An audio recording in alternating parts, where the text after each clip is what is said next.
Sir, Rajkot civil હોસ્પિટલમાં skin બેંકને 1 વર્ષ પૂર્ણ થયું છે. કેટલા દર્દીએ આજ સુધી એનો લાભ લીધો? અને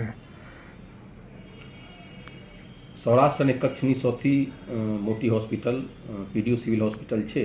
અને આમાં જે સ્કિન બેંક, જેનું આપણું ચામડી કહેવાય, ચામડીનું જે બેંક છે, આનું 1 વર્ષ પૂર્ણ થયું છે. અને આ જે સ્કિન જે છે, ચામડી છે, એક પ્રકારનું અંગ કહેવાય, ઓર્ગેન કહેવાય.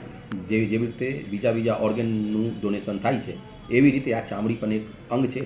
એટલે આ ચામડીનું ડોનેશન કરવાનું હોય.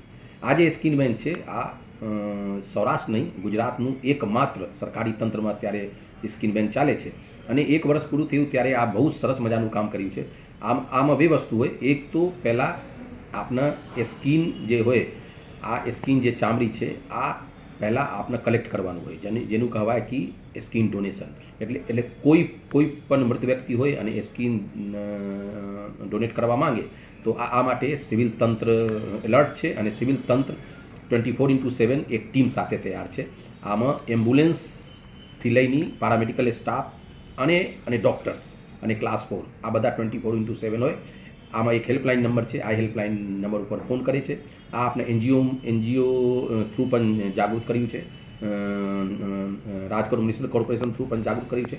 એટલે જ્યારે ફોન કરે, રાતે ફોન કરે તો પણ, દિવસમાં ફોન કરે તો પણ આપણે અહીંયા ટીમ પહોંચી જાય. અને ત્યાં બધું જે ચામડી છે, આ ચામડી ત્યાં જે ડોનેશન મરજીથી ત્યાં બધું લે. અને પછી આવીને અહીંયા આનું એક પ્રોસેસ હોય. અને આ પ્રોસેસમાં એવી રીતે હોય કે આ બધા જે બેક્ટેરિયા ફ્રી, વાયરસ ફ્રી, એટલે ટોટલ ઓર્ગેનિઝમ, જે માઇક્રો ઓર્ગેનિઝમ છે, આ તો ફ્રી કરે. અને પછી આનું પ્રિઝર્વ કરે.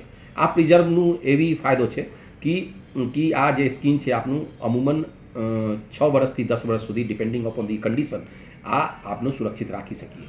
પછી જે સેકન્ડ ફેઝ છે, સેકન્ડ ફેઝમાં એવી રીતે છે કે જે સ્કિન આપના પાસે આવી ગયું, આ સ્કિનનું આપનો ઉપયોગ કેવી રીતે કરીએ. એટલે આ સ્કિન જે છે, આપના ચામડી જે છે, આનો ઉપયોગ ખાસ કરીને બે કેસીસ છે આમાં વધારે થાય. એક તો અકસ્માત, એટલે અકસ્માતનું દર્દી હોય અને આનું સિવિયર ઇન્જુરી હોય, અને સિવિયર ઇન્જુરીમાં એકવાર આ સારા થઈ જાય, પણ આનું કોઈ દાગ અથવા એવી રીતે કોઈ ચામડી વગર રહી નહીં જાય, તો આને આપણા સ્કિન જે છે આનું ડોનેશન કરીએ છીએ, સ્કિન આપીએ છીએ. અને સ્કિન પછી આનું સર્જરી થાય છે.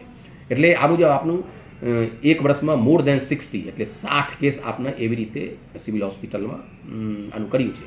બીજા કેસમાં એવી રીતે છે કે જે છોકરી હોય, ગર્લ્સ હોય અને અનમેરિડ હોય, અને ખાસ કરીને આનું બર્ન્સનું કંઈ એવી રીતે થઈ ગયા હોય, અને પછી બર્ન્સ એકવાર સાજા થઈ જાય તો આમાં થોડું દાગ અને આ થોડું આવી જાય. આની કારણે આપણું સ્કિનનું ટ્રાન્સપ્લાન્ટ કરીએ છીએ. એટલે આ સ્કિન ટ્રાન્સપ્લાન્ટનું બીજું એસ્પેક્ટ છે.